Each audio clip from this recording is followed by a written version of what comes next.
नमस्कार दोस्तों। जैसा कि आप सभी को पता है कि अपना सॉल्यूशन या विलियन कक्षा 12 का लेसन चल रहा है, जिसमें हमने अणुसंख्य गुणधर्म कोलिगेटिव प्रॉपर्टी पढ़ रहे हैं, जिसमें हमने 3 कोलिगेटिव प्रॉपर्टी कंप्लीट कर चुके हैं। आज अपन इसकी चतुर्थ कोलिगेटिव प्रॉपर्टी प्रासरण दाब पढ़ेंगे। सबसे पहले यदि अपन प्रासरण दाब के बारे में बात करें तो इससे पहले अपन बात करते हैं प्रासरण की। प्रासरण किसे कहते हैं? तो अपन बात करते हैं, एक शब्द आता है अर्धपारगम्य झिल्ली। अर्धपारगम्य झिल्ली क्या होती है? तो इस प्रकार की झिल्ली जिसमें से आधे कण तो गुजर सकते हैं और आधे कण गुजर नहीं सकते, इस प्रकार की झिल्ली को अपन कहते हैं अर्धपारगम्य झिल्ली।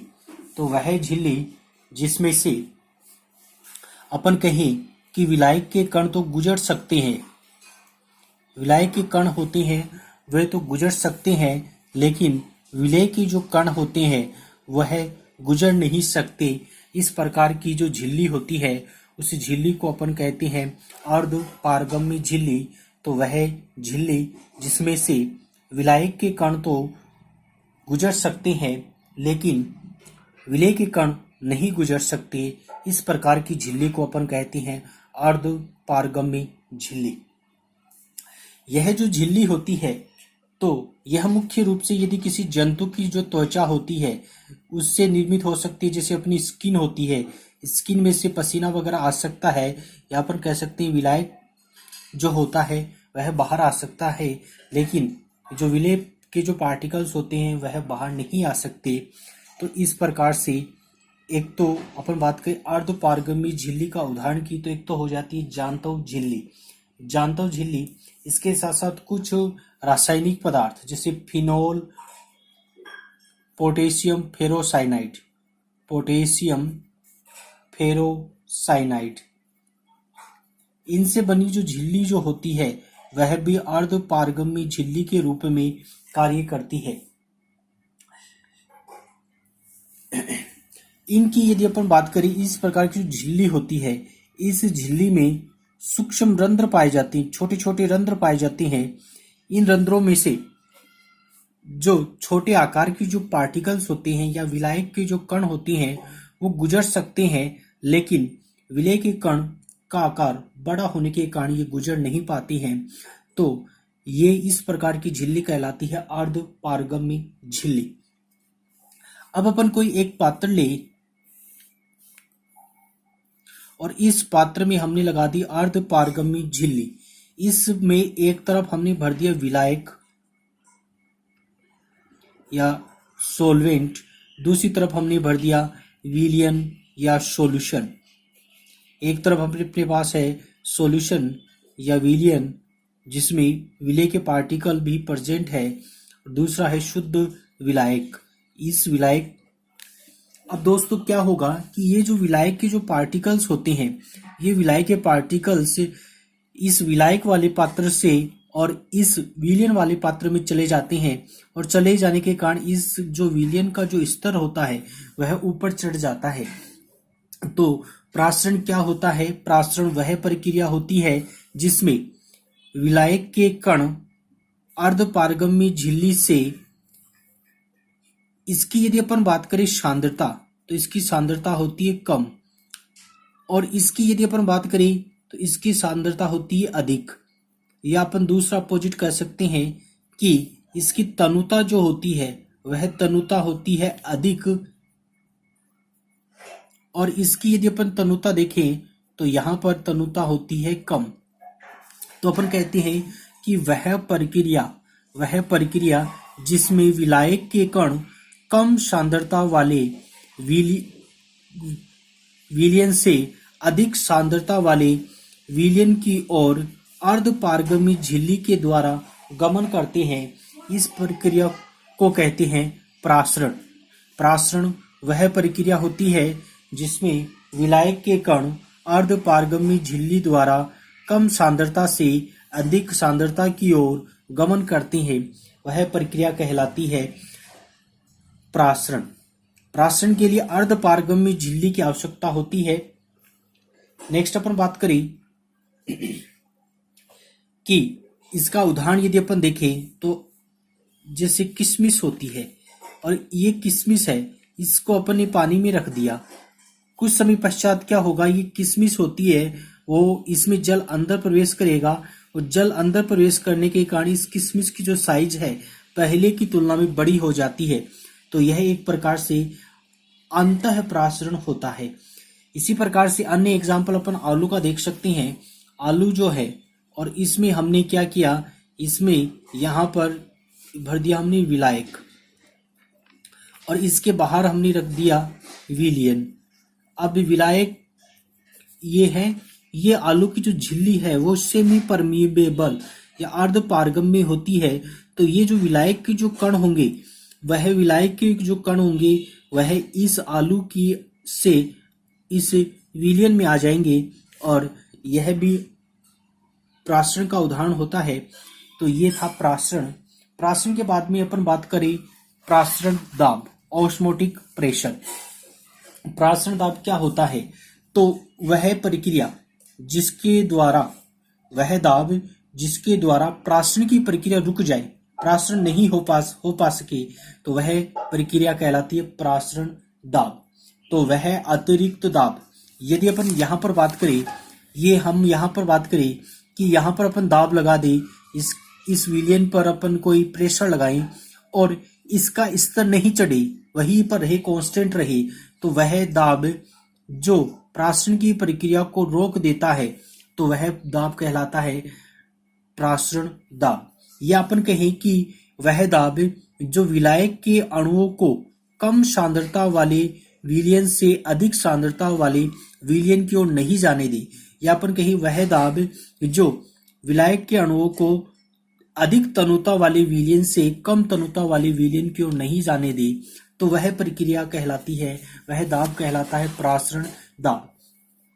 प्रासरण दाब का उदाहरण यदि अपन बात करें कि कैसे अपन इसको समझ सकते हैं, तो हम क्या करें कि एक थीसल फनेल के ऊपरी सिरे पर, ये एक अपने थीसल फनेल लिया है और उसके ऊपरी सिरे पर एक अर्धपारगम्य झिल्ली, ये सेमी परमीएबल मेम्ब्रेन को लगाकर इसमें हमने यूरिया का विलियन भर दिया है। इसमें हमने ये शर्करा या यूरिया का विलियन इसमें भर दिया है।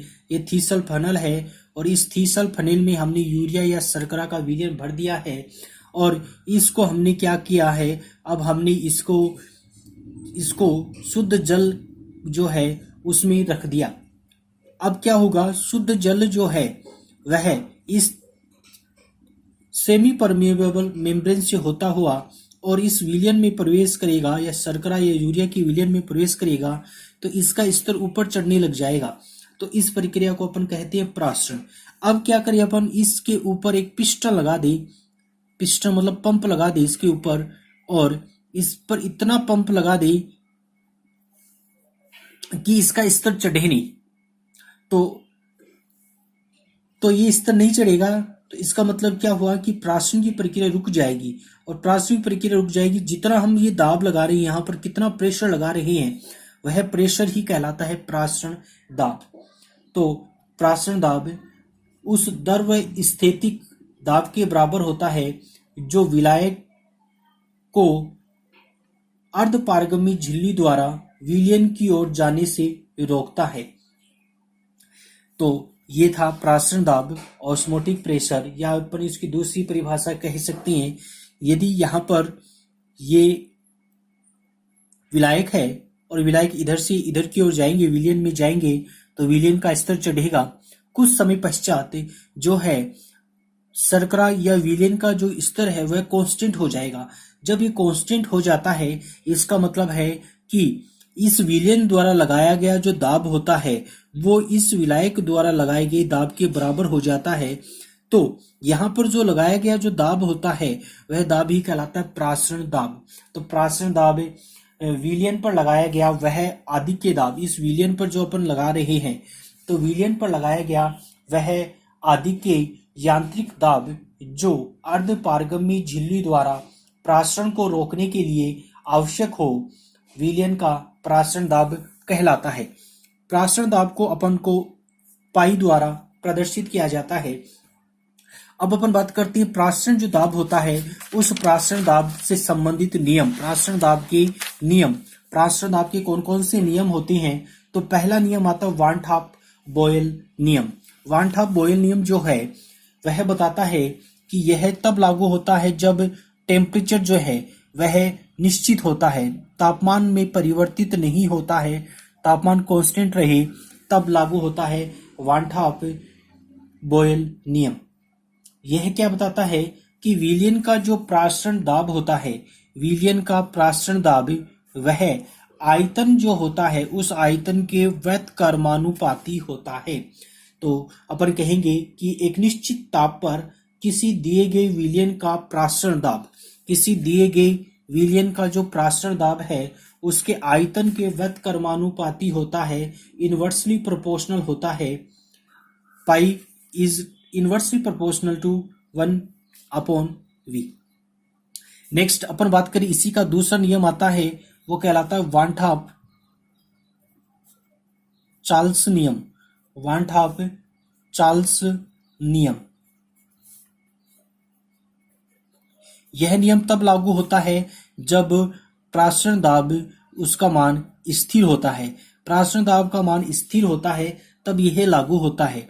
यह बताता है कि V is directly proportional to T, यानी V का मान जब बढ़ेगा तो उसके साथ साथ T का मान भी बढ़ता है। या पर कह सकते हैं V अपॉन T कांस्टेंट होता है, निश्चित होता है इसका मान।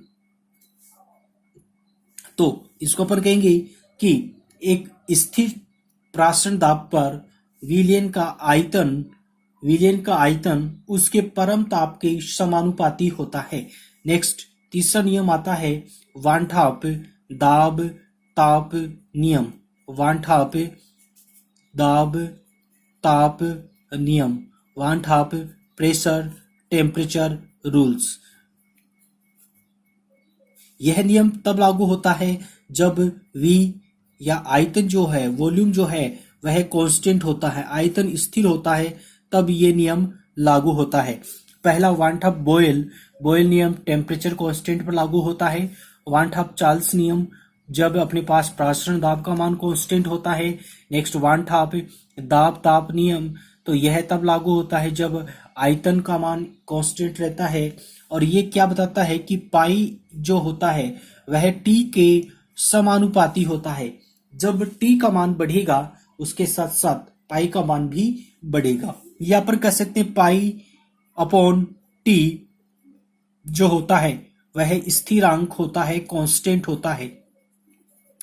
इन तीनों समीकरण से यदि अपन बात करें तो pi is directly proportional to P है और pi is inversely proportional to 1/v।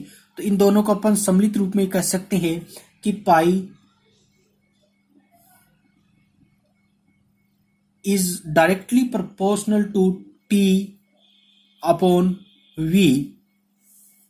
और एक अपने पास आया था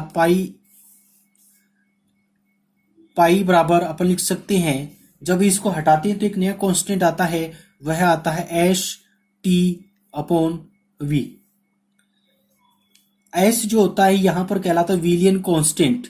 जब अपन गैस पढ़ते हैं तो वहां पर अपन लगाते हैं आर कहलाता है गैस कांस्टेंट, और यहां पर ये एस लगा रहे हैं सॉल्यूशन कांस्टेंट।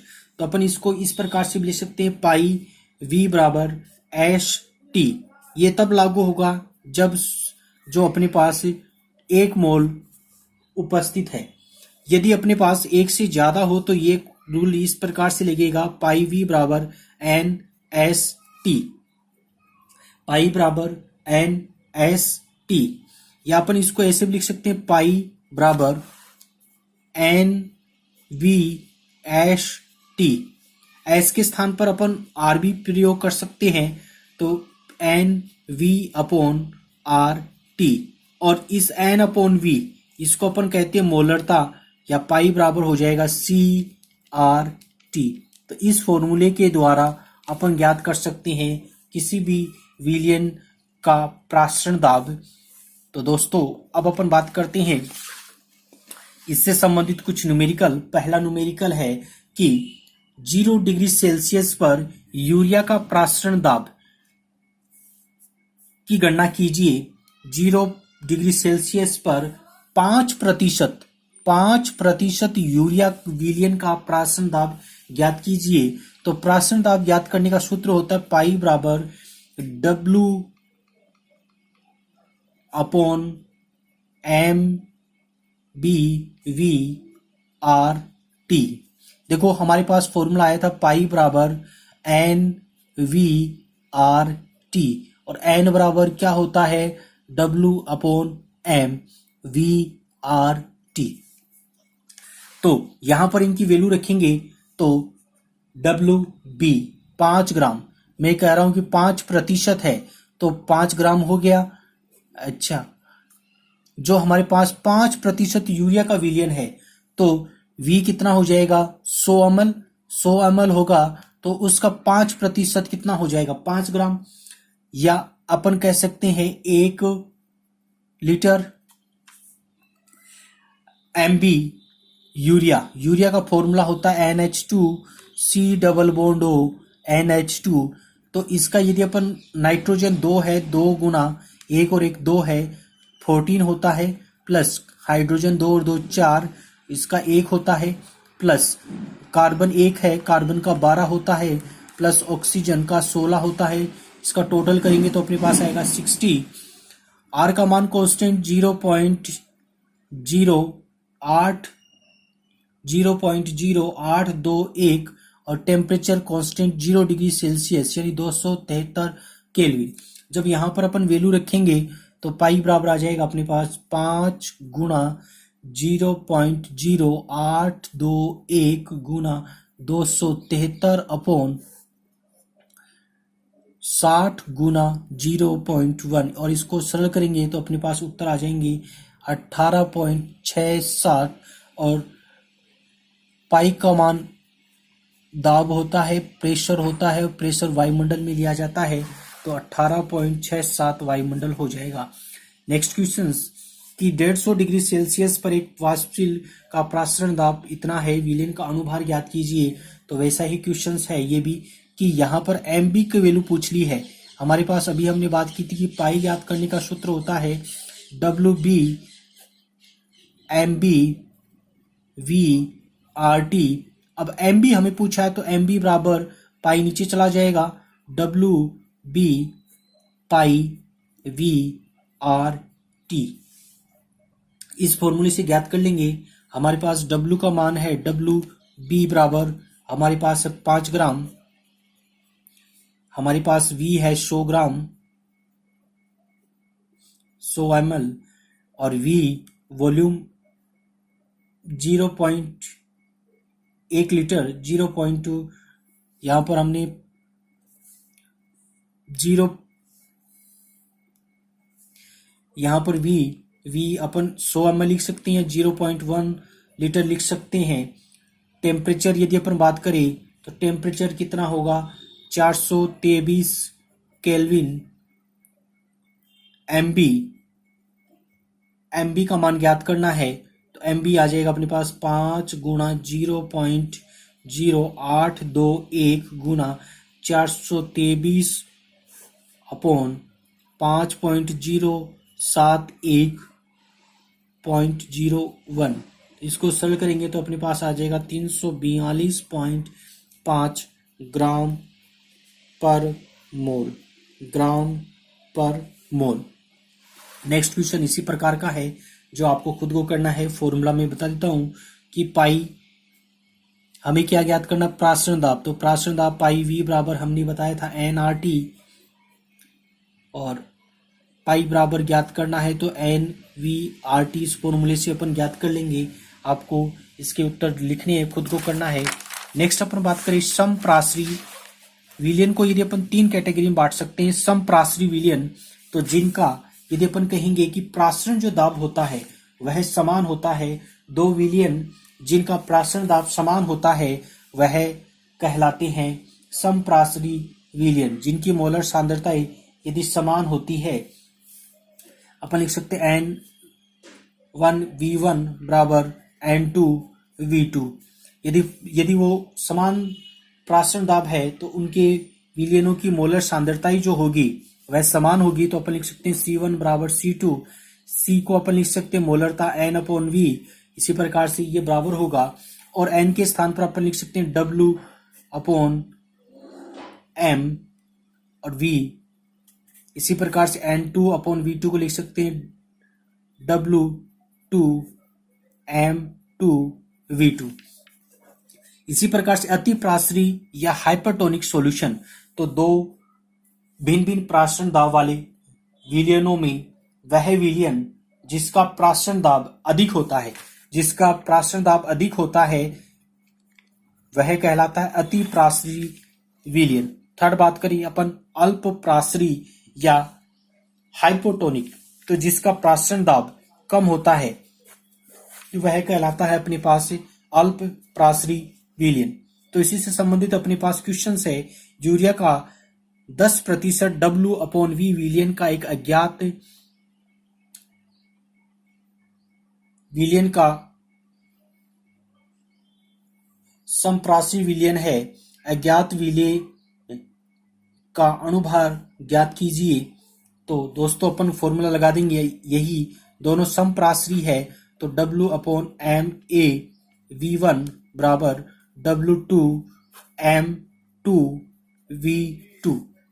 यहां पर इनके मान रख देंगे तो W1 अपने पास है 10 ग्राम, 10% है। V1 अपन मान लेंगे 100 ml या 0.1। इसी प्रकार से W2 5 ग्राम और V2 भी प्रतिशत में है तो 100 ml या अपन कहेंगे 0.1 ml litre, 0.1 litre. M urea का मोलिकुलर मास अभी हमने निकाला है 60 होता है, और M2 अपन को ज्ञात करना है। तो यहाँ पर M2 बराबर हो जाएगा अपने पास M2 बराबर W/M1 V1 अपॉन W/V2। इस फॉर्मूले यहाँ पर वैल्यू रखेंगे अपन सभी की, तो 5 गुना 60 गुना 0.1 अपॉन 10 गुना 0.1, तो उत्तर आ जाएंगे अपने पास 30। नेक्स्ट क्वेश्चन इसी प्रकार का है जो आपको खुद को करना है। 4% यूरिया विलयन के एक समप्रासरी यौगिक, फॉर्मूला वही लग जाएगा यहाँ पर भी कि समप्रासरी है, तो W/M1 V1 बराबर W/M2V2। इसमें अपन को M2 निकालना है तो उसी प्रकार से अपन M2 निकालेंगे। नेक्स्ट अपन बात करें प्रतिलोम या रिवर्स ऑस्मोसिस, प्रतिलोम प्राशन। तो यदि अपन प्राशन दाब से यदि अपन अधिक दाब लगा दे, जैसे ये अपने पास है, यहां पर हमने भरा है विलायक, इधर हमने भरा है विलयन, इधर हमने पिस्टन लगा दिए, इसके ऊपर पंप लगाया है ये, और इस पिस्टन से दाब लगाएं। जब अपन दाब नहीं लगाते हैं तो ये विलायक के कण इधर चले जाएंगे और अपने प्राशन की प्रक्रिया हो जाएगी। अब अपन इस पिस्टन के द्वारा यदि दाब लगाए थोड़ा तो ये प्राशन की प्रक्रिया रुक जाती है, जिसको अपन कहते हैं प्राशन दाब। अब यदि अपन इस प्राशन दाब से यदि ज्यादा दाब लगाएं, इस पर और ज्यादा नीचे की तरफ धक्का लगाएं, तो यहाँ पर ये जो विलायक के जो कण है, इस विलयन में उपस्थित विलायक के कण है, वो विपरीत दिशा में जाने लगेंगे। तो इसको अपन कहते हैं प्रतिलोम प्राशन। प्रतिलोम प्राशन क्या होता है कि प्राशन की जो दिशा है वह बदल जाए जब प्राशन दाब से अधिक दाब लगाया जाता है, तो यह प्रक्रिया कहलाती है प्रतिलोम प्राशन। तो दोस्तों अपना जो प्राशन दाब था वो कंप्लीट होता है। इसके बाद में अपन कल पढ़ेंगे असामान्य मोलर द्रव्यमान। असामान्य मोलर द्रव्यमान के बाद अपना ये चैप्टर है वो समाप्त हो जाएगा। तो दोस्तों यदि आप इस वीडियो को प्रथम बार देख रहे हैं तो आप इसको सब्सक्राइब कीजिए और ज़्यादा से ज़्यादा दोस्तों को सेंड कीजिए, दोस्तों को भेजिए, ज़्यादा से ज़्यादा लाइक कीजिए ताकि मेरे को मोटिवेशन मिलता रहे। धन्यवाद।